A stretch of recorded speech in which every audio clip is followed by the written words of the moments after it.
I am Tequila Jarrett, the $1 Million Cleaning Coach. And I wanted to tell you my story. I wanted to tell you how I got here and answer some of your questions. So today we're going to spend a little bit of time going over my journey as a 17 and a half year cleaning service owner. As some of you know, I sold my business in 2019.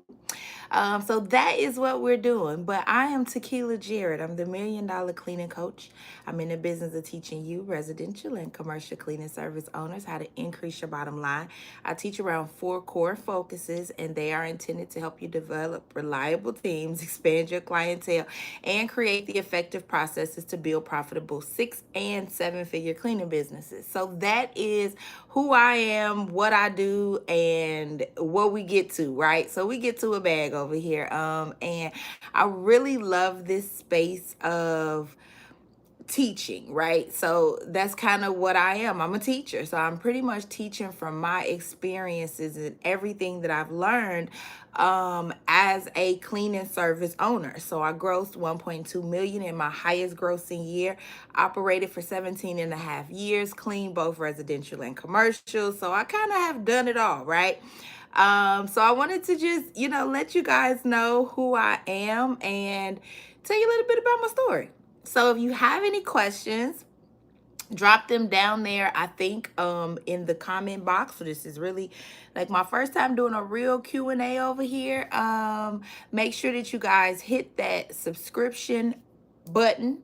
So subscribe to my channel. Make sure that you are thumbs upping the button, hitting the thumbs up button. It's so funny how every platform has different verbiage, right? So it's thumbs up over here. So hit that thumbs up, letting me know that you guys are enjoying the content. Make sure that you hit that notification bell so that you get notified every single time that I go live.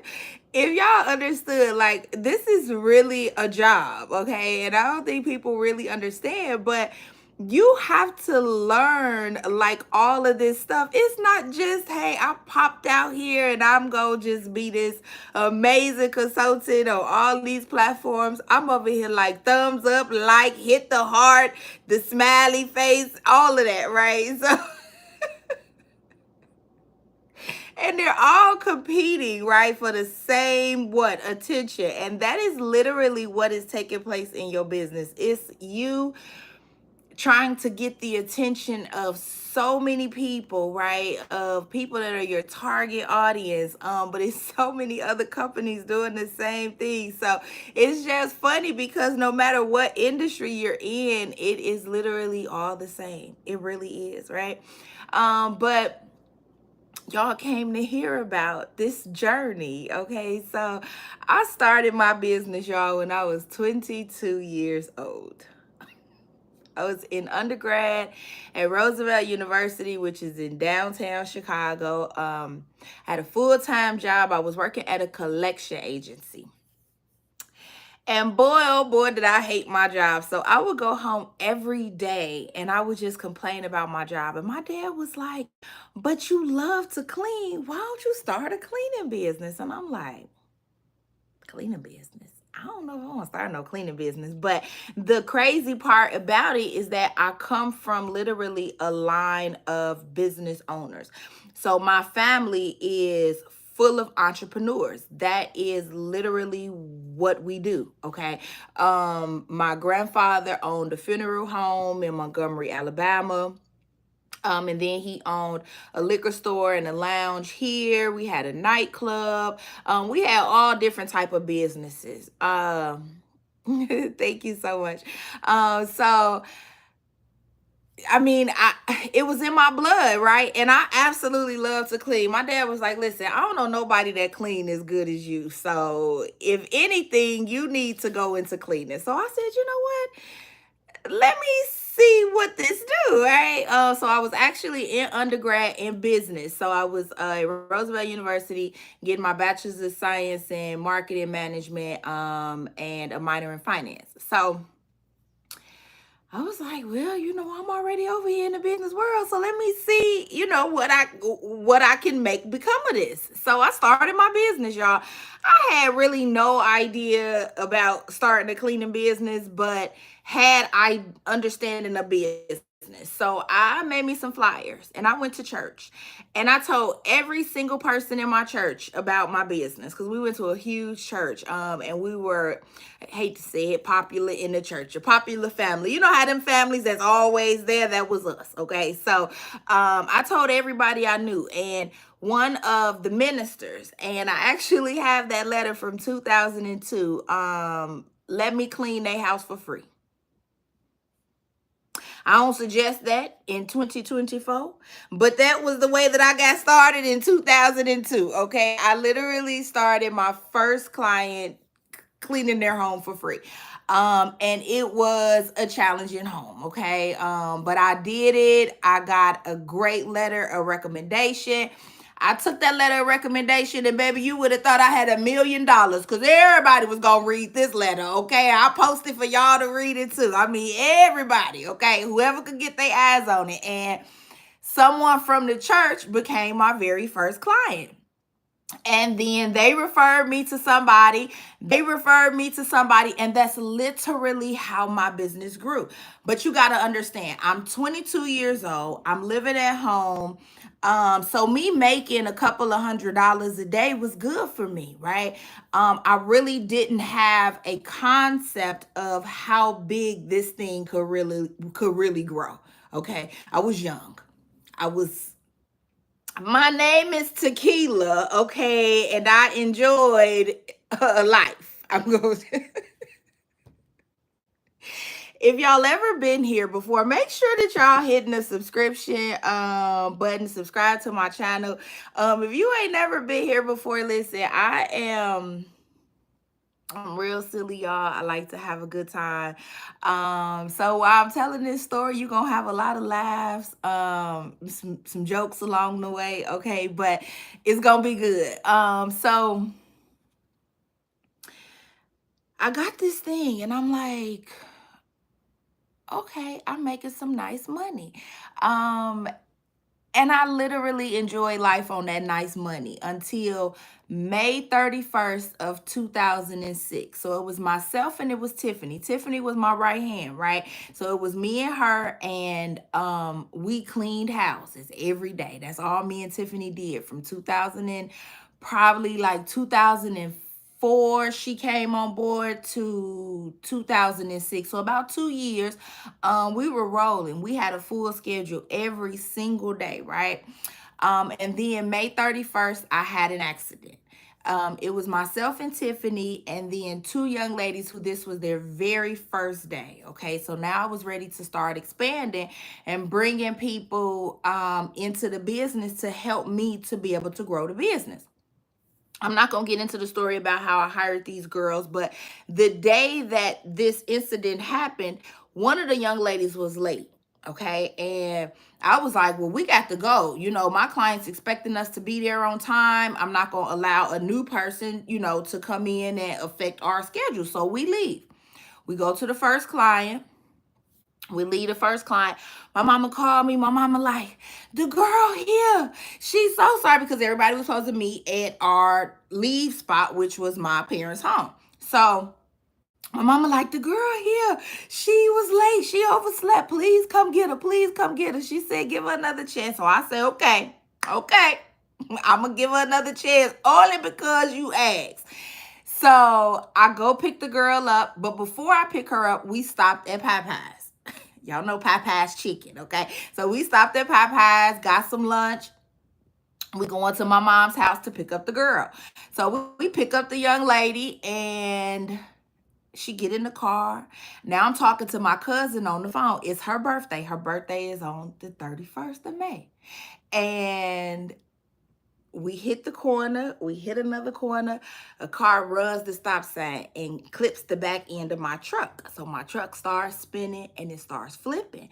And we ended up landing upright to a tree. The whole top of the truck was gone. Everything in the car was gone. It was bad, okay? the phone, my cousin never got, okay, I understand that this is YouTube and I understand that this is a global thing here, right? But no, I don't do no mukbangs. Why y'all gotta do that? I watch other people's channels and it's just so irritating. Like, you have to be that miserable in life. But I'm here for it, okay? Believe that. Let me get you with this. Don't come over here with that, okay? All right, y'all. So, my cousin was on the phone. The phone never hung up. So it got lodged down in between the seat and the armrest. So at this time, remember this was in 2006. So we still had payphones. So she was like, I gotta find the phone. I gotta find the phone, because she didn't want to hang up from me because she didn't know where we were. So she ran to a payphone, called my mom. My mom was like, oh my God, they just left. So my mom stepped out on the porch. She could hear all of the sirens. So literally it's one-way streets. So she came and she was right there. And all I hear is my mama pleading. She like, the blood of Jesus, you will live and not die. Now it's 4 girls in the car, right? So the way the car was, how all of the stuff was spewed down the street, they called the trauma. So they took us to the trauma hospital because there was no way that we were going to be okay. So my mama done called the whole church, y'all. Okay, the whole church at the hospital. Literally. Not the whole church, but it was a lot of people. We all walked out of the hospital that day, but they kept saying, who threw up? Who threw up? And we like, nobody threw up. It was the mashed potatoes from the Popeyes, y'all. It was a really crazy day. So, of course, after that accident, everybody tried to sue. Everybody thought that this was going to be their way out, but that's when I learned about commercial insurance. Because I didn't have it. I just had regular vehicle insurance. But I'm driving. I'll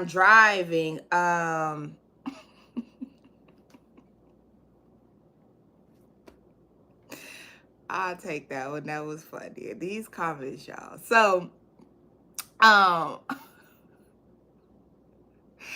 so I learned about the commercial insurance because I'm actually using my personal vehicle for business purposes, right? So that's one thing I want you guys to keep in mind. And of course, I'm not doing a lesson here, but as I'm talking and things are coming to my mind, I'm going to address it, okay? So that's something that you should think about, is that if you are operating your cleaning service and you are driving your staff around, so say like you got a team, it's 3 of y'all, and everybody meet at your house, or you pick everybody up, because this is what I did when we started.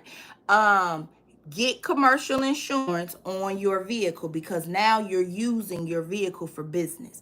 It's no longer just a personal vehicle. So your coverage on your vehicle is actually not gonna cover if you guys are on your way to work, because it's not commercial insurance. So just keep that in mind. And I'm only talking from experience, okay? So accident happens, everybody sued, nobody came to work. Nobody had any broken bones or nothing like that. The worst injury was, as far as physical, one of the girls in the back, every time the car would flip, the weight of the other girl smashed her to the ground, and it took all the skin. Like, you could see, like, it was, yeah. So that was pretty bad, but it still didn't require, like, no major medical.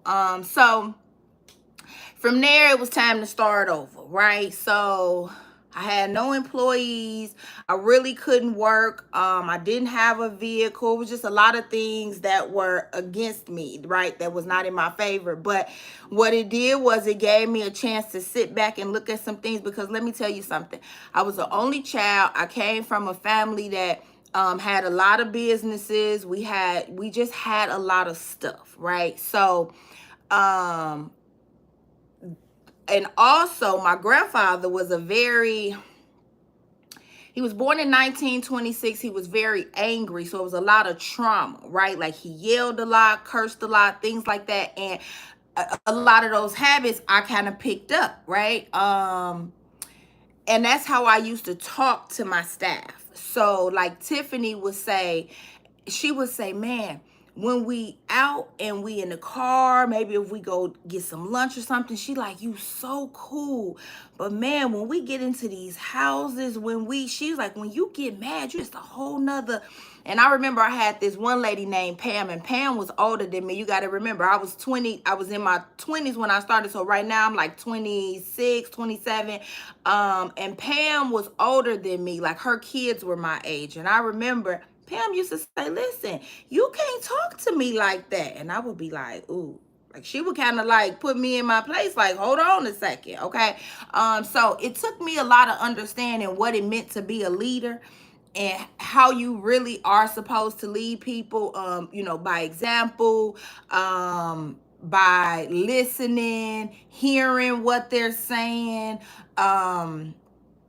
being decisive, but not in a combative, angry type of way. So I had to say, okay, if you're going to really do this, you're going to have to get serious and, learn how to be a leader. So I took leadership classes, development classes, and I also went back to school to get my master's. So within that time, I did graduate with my bachelor's. And I went back to school for some more management, leadership, nonprofit management, and I got my master's of science in nonprofit management, grant writing, and leadership. So I said, okay, now I think we could do this. So I got Gina, and Gina is actually cleaning quite a few of the houses that were our residential clients. So Gina was like my right hand person, but Gina was older than me, and I had to respect Gina. So Gina kind of helped me on this journey to becoming a better leader, right? So it was me and Gina. When I tell you the best team ever, I used to say all the time, if I could take us and duplicate us 10 times over, I'd be a billionaire, okay? Because when I say work ethic out of this world, and you just don't see that anymore, right? So it got to the point where I said, okay, we making really, really good money. Now is the time I really need to look at turning this into like a real thing. So I started my business in 2002, but I didn't incorporate my business until 2009. I think I got a picture in my community post that shows my articles of incorporation and my actual business company seal, right? Because we were a actual corporation that elected for S Corp. So I didn't operate as an LLC. We were actually a corporation. And this came about from, me talking to some of the more senior tax professionals and people that have been kind of in the industry for a lot of years and knew all of the loopholes and what was going to be best and things of that such. So I chose to incorporate versus an LLC, but I didn't do that till 2009. So let me give you guys a lesson here. Why you don't want to wait. Why I say whatever you're going to structure your business as, structure it early. Because nobody cares about the work that I did between 2002 and 2008, because on paper it looks like my business is a brand new business starting in 2009, and I'm watching on YouTube and it is grainy. Hold on, let me see if I take this second, y'all. I want to just, because I'm on the YouTube on my computer, and yeah, I had to come off the Wi-Fi. Yep, so I bet that video is nice and grainy, like I'm sitting under the sand. Under the sea, like SpongeBob SquarePants. I think that's what under the sea. I don't know.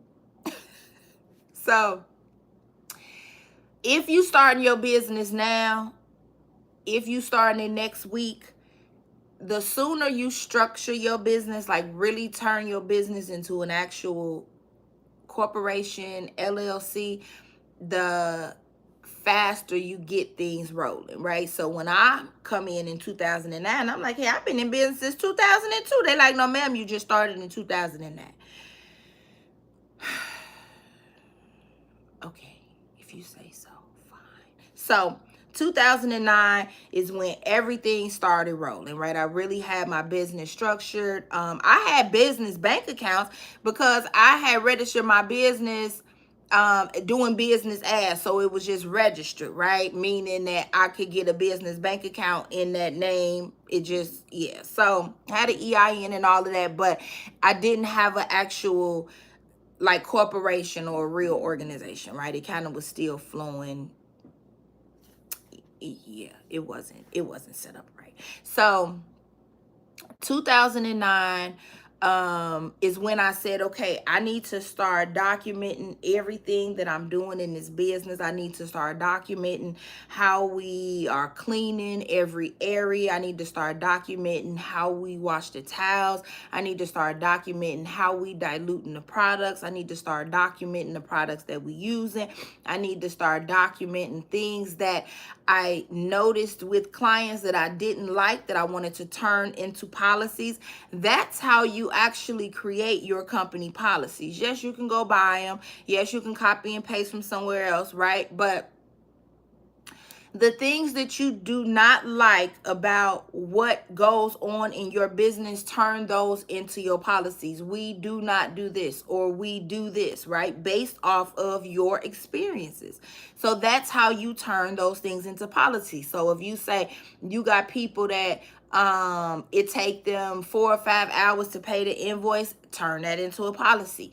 If you have people that constantly forget to leave the key, that's how you create a policy, right? If you have an issue with people and they small dogs biting your ankles, or the floor gets messed up right after we clean it because here come the little puppy, turn that into a policy, right? So that's literally how you create your policy. So I said, okay, if I'm really going to do this, I gotta create something that's duplicatable, right? Meaning that I had myself and I had Gina. So what does that mean? I got 2 strong pillars. So now I can add on to those. And that's how I grew the business. But if I can't give it to her to duplicate it on her side, how is it ever going to work? Because every single person in this organization got to do the exact same thing.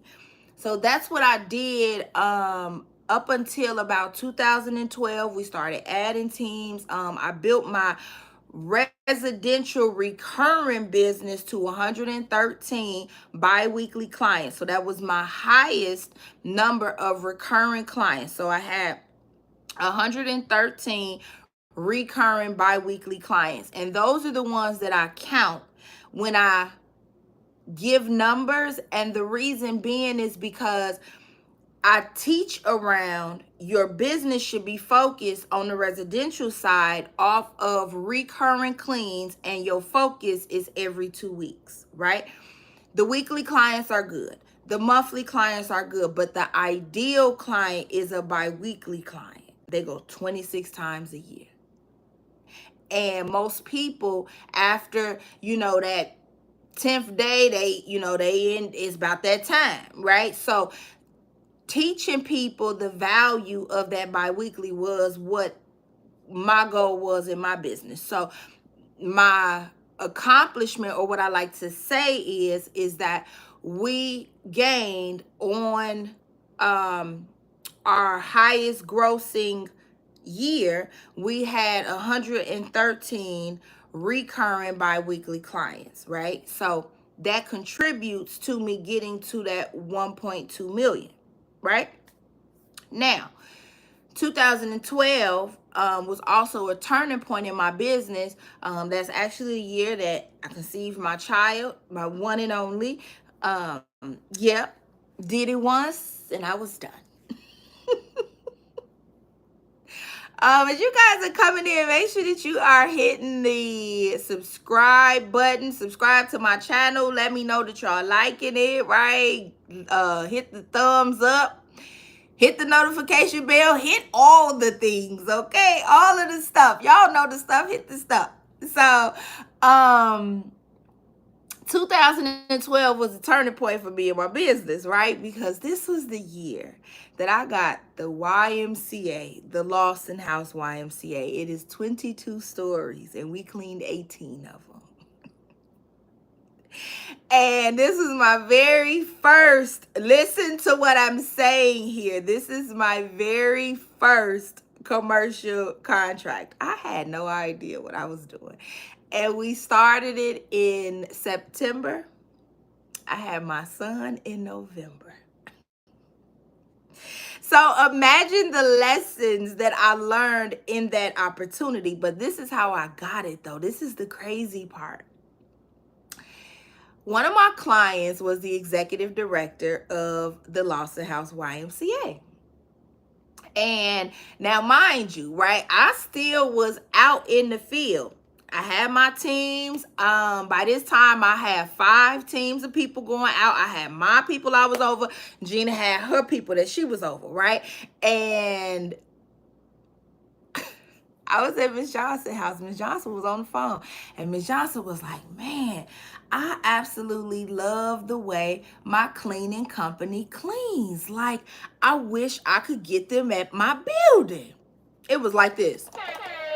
It was like somebody hit an alarm. If you a cleaning person and you a cleaning service provider, you already know that when you hear somebody talking about they need cleaning, how well you clean, something that wasn't clean right, your ears, your antennas be like, right? So that's how it was for me. When she said that, I was like, Miss Johnson, I was like, what building you talking about? And she was like, I'm the executive director of the Lawson House YMCA. I was like, the who? I was like, the what? I didn't know what she was talking about, y'all. And I live in Chicago, okay?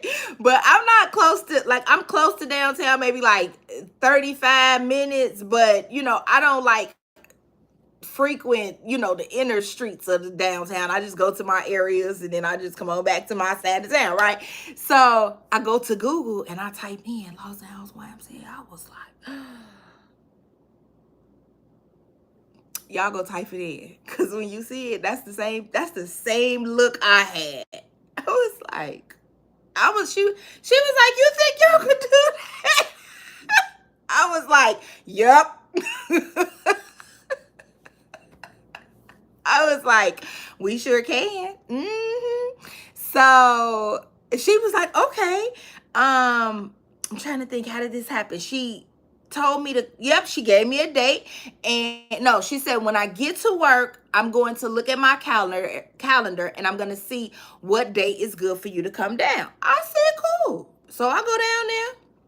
When you walk in the doors, these glass doors, the glass was open like this, and they got the little security desk or whatever behind the glass. You got to tell them where you're going. So I tell them where I'm going. They take me up or whatever, or, you know, tell me where to go in the elevators. I go on up, and she say, well, let me show you around. Let me show you what we need first. I said, okay. She said, well, we're going to start on floor number 4. I said, okay. And we get on floor number 4, then we go to floor number 5, then we go to floor number 6, then we go to floor number 7. I'm like, what? She like, yeah, we're going to go to all the floors so you can just see the difference in the floors. And I was just like, y'all, mind you, I got a big old belly. So I'm going to say this was probably like July, right? Maybe this was like July. You know, you got to do all of the paperwork and everything. So my belly wasn't that big yet. Okay, baby wasn't due till November, but it was big enough. And I'm just like, I'm walking through this building and I'm like, oh, how in the hell am I gonna do this? I was like, but Tequila, your name Tequila, and you a Leo, and you about that life, you gonna do it. And I said, okay. So we went back to her office, and she actually taught me a lot. I learned about the fact that just because you go to a walkthrough, or you know, bidding on something, and the people tell you, well, this is what the previous company is using, don't take their word for it. Because I went out and bought these Kaivac machines. If anybody know Kaivac is KAIVAC, to clean the bathrooms. Kaivac machine was $10,000. Y'all, that Kaivac machine did not save us no time, did not help us. Now, is it a good piece of equipment? Absolutely. But the way that the way the bathrooms were, and the shape of the building, and how many floors, it wasn't it wasn't conducive for us because each floor had a huge community bathroom, meaning it was like 6 or 7 stalls. It was a handicap shower area. Then it was all showers. So if you ever been to like a gym and old school, old high school locker rooms, how it used to have just the nozzle, like it'd be a wall and it'd be like 4 nozzles right on each side, and that was the shower, and everybody just right, I guess it was the days. So that's how it was, but it was 18 floors. No, it was 16 floors of that, and the main floor, and 16 floors of that, and the office floor. So those were the 18 floors that we cleaned. So imagine 16 floors of community bathrooms, and you got 3 teams cleaning. The bathrooms were broken up, so it was 3 teams and each had the same amount, but I didn't have 3 machines. So if I couldn't spend $30,000 on these machines, then it was pointless, right? So, and I wasn't about to spend $30,000, and I'm glad that I didn't spend $30,000, because I don't think that it would have did better for us than the way that we did it. I called everybody I knew. Let me fast forward because we got the contract, okay? I called everybody I knew, okay? I asked everybody I knew who they knew that needed a job. I need 15 people at this location on this day at this time. Y'all, them people showed up. We did all the paperwork, everything we needed right there, right? And we got to work. We got to work.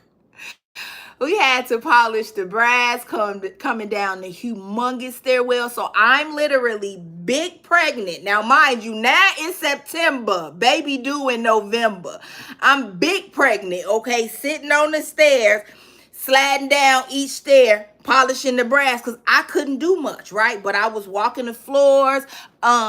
Clarence, the person that bought my company, he worked at Bernardine Manor. I had a contract with Bernardine Manor to do their like hoarder cleans that the judges would, because it was a senior building, so seniors be like hoarders sometimes. So like the judge would condemn the apartments or say they couldn't live in there, or they had so many days to get it clean. We were one of the companies that Catholic Charities partnered with to get the cleanings done, right? So Clarence was the building engineer at Catholic Charities. And when I saw him, I was like, I might have something for you. I'm like, what kind of time you got? Because I really needed a supervisor for my weekend crew, right? Because they were there when no other staff was in the building. And I needed somebody to really help me with this whole, like, the whole launch, the kickoff of the start of the clean. But I didn't know like the date. So I just said, man, I really could use you, right? So I took his information. I called him. He was like, I didn't think you was going to call.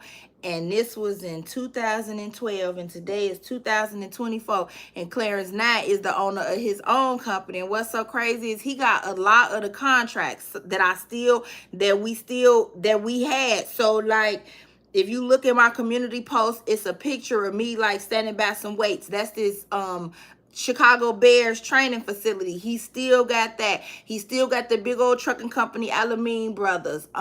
He got the sugar company factory out in Chicago Heights. Y'all don't know where that's at. But he got a lot of the contracts that he bought the business with. Like, he's still doing them. So he always say like, man, I didn't think you was for real. I didn't think you was serious. I was like, yeah, most people didn't take me serious, but it's okay. He's like, man, you actually, we did a live together. Clarence ain't really no like internet person, so he was on there like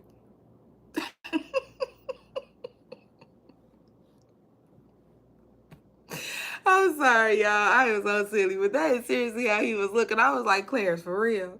So, but I was like, okay, so let me get back to it. So I was on the stairs polishing all the brass stuff on the railings, and Clarence was organizing the guys to do the bathrooms. Y'all, when I tell y'all,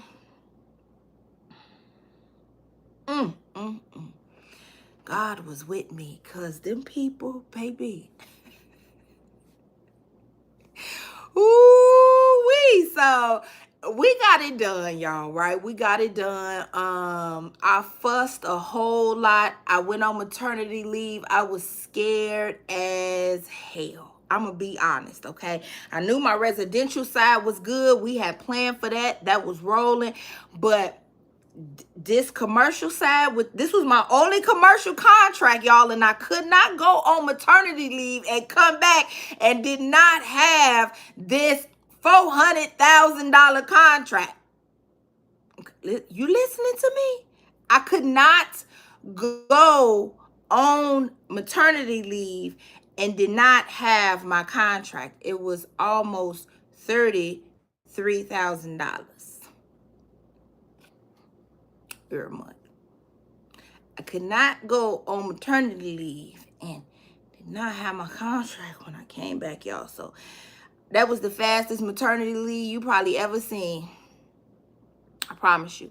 And I probably shouldn't have came back, but I did because that was the one thing that I was concerned about. So that experience, so we held that contract for just over 3 years. The company actually, the YMCA sold the building to another company that's a huge investor in Chicago, and they have their own in-house cleaning. So, but 2 of my guys that were on my team, they actually got full-time jobs with their in-house cleaning, because that was such a big contract that when we lost it, I didn't have somewhere to put everybody, right? So, what that taught me was, if you don't, as a employer, whether you are a agency type business, meaning that all you do is get the work and contract it out, or if you are an employer, meaning you have employees, what that taught me is that the way you start them is the way that they will remain.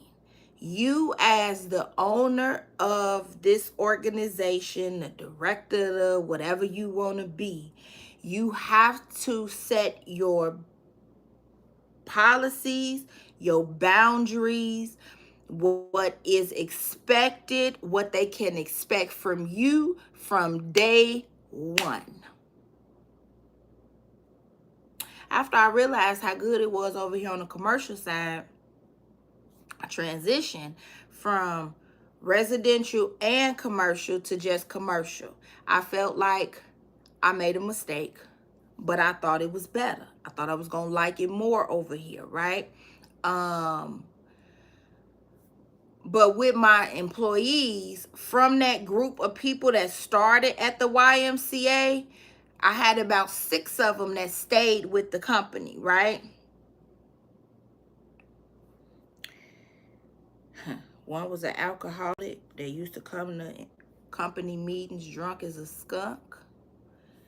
One used to kind of go back and forth with me about everything because he was much older and felt like he was wiser, smarter. He could do management stuff. Why I keep passing him up? Why I keep giving management stuff or supervisor roles to other people? You think I'm about to let you supervise anybody? You can't even supervise yourself. But it's like, I had so many different personalities, right? And that's why I'm so glad that I took the time to understand how to be a leader. Leadership development. That's why I stress it. And people just be like, oh, okay. Well, when you got a team of 20 different people with 20 different work ethics, 20 different personalities, 20 different ways of communication, 20 different education backgrounds. I mean, all 20 different demographics. I could go on and on and on and on. If you don't know how to understand people, communicate with people, deliver your message to people, handle people in a way where they don't feel like they being handled, all of that takes development. Most of us not born as you're not here to say, oh, leaders are born. Yeah, but they still got to be developed. That's just like your best athlete. I don't care how good you are. If you don't get in that gym and train every day, you ain't going to be nothing. So that's the same thing with your leadership skills.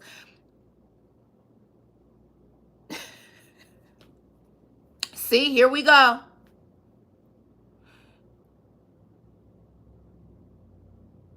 It's always one.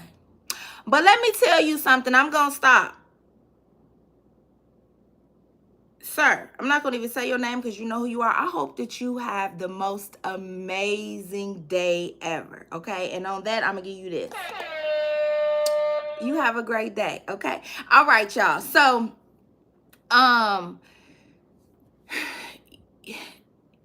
it's hard being a leader, right? Because once you get to a certain point, you also got to manage the business. You got to manage the people. You got to make sure the money is there, right? It requires a lot, right? And once your business starts to have human capital, meaning you got teams, you got staff, right? Who you think they coming to? Who you think they coming to? And every problem, every issue, every situation that your team and your staff is going through, guess what? They're going to bring it to you. So you got to even learn how to be empathetic but still be able to control, because emotions don't really have a place in this. Everybody go through stuff, right? I heard so many stories, y'all. Like, that's why I implemented the pay advance. I had to implement something because I had so many people coming to me saying, man, can I please get an advance on my check? Can I please get an advance on my check? Right? And so fine, absolutely you can. If that's what's going to keep you and make sure that you can get to work, if you had a life situation happen and you need some of your money that you already worked for early, here. If that's going to keep you around and not having you doing other stuff, absolutely. Y'all know I hired a lot of felons. Okay? That's why I had to interview with Chase, because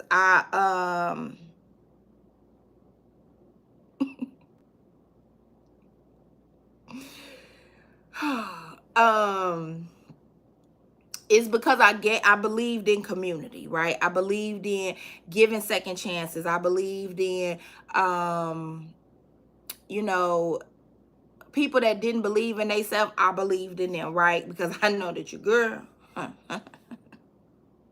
I ain't gonna tell y'all the stories, okay? But yeah, I ain't Queen Elizabeth, okay?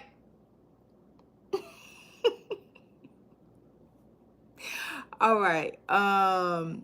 So whoever this is that's leaving all of these comments, no, I do not like short white men. Thank you so much. And yes, you know, if you need a little love, I love you back. Okay, there you go. Can you stop? Please. Thank you. I appreciate it. But you know what? No, keep it coming, because I heard that the more you comment, the better it do for my engagement. So come on, because it's okay. I don't hate you, but there you go. So I just, listen, y'all. I made so many mistakes. Kim,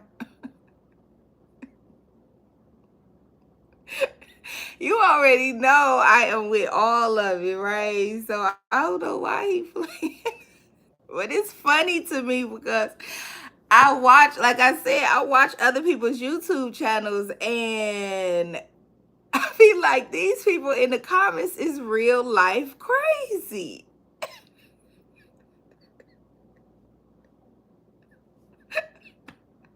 But they don't know. I laugh at everything. So it's going to take a whole lot for me to get upset. I think it's comical, right? I really do.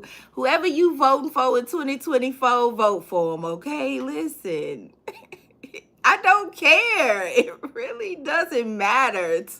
It don't. They going to do what they want to do anyway. So anyway,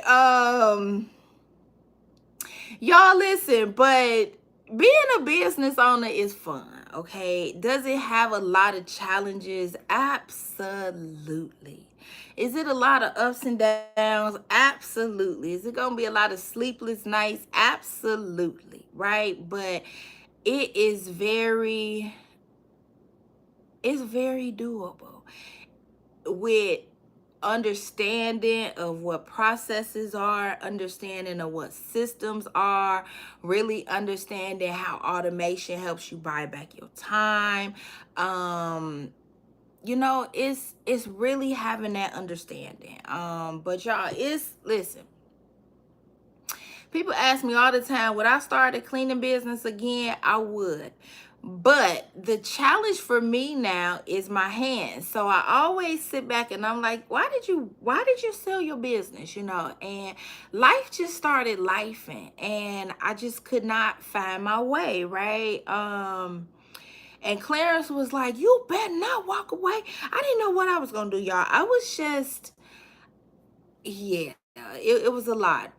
So that's how we came about with the sale. We got a lawyer involved, evaluated the company, did evaluation on it, and he paid over 12 months. So I knew that he was gonna pay because I was the one built all the relationships with the customers, right? And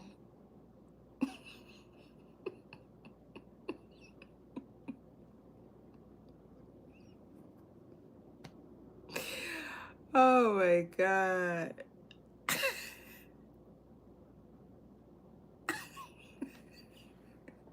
I'm sorry. Yeah, I'm sorry. Because this is my first time like really being on here like for this like length of time on live on YouTube. I usually live on Instagram, right? And my friends be over there on Instagram, but I know that this is the world, y'all, and it is hilarious to me that people just don't. But y'all know what? I told my son I was gonna pick him up from school today, so I think I'm actually going to get out of here now because y'all didn't really have no questions for me. So nobody asked questions, but I love telling my story though because it's super, like, it's amazing. My friend always tell me, she'd be like, girl, do you know how much you accomplished? And I'll be like, you know what? Girl, you better pat yourself on the back. But listen, y'all, I will be here live Monday, and we're going over 4 tools and apps that I highly recommend for your business. So I'm kind of gonna really expound on those. I'm from Chicago.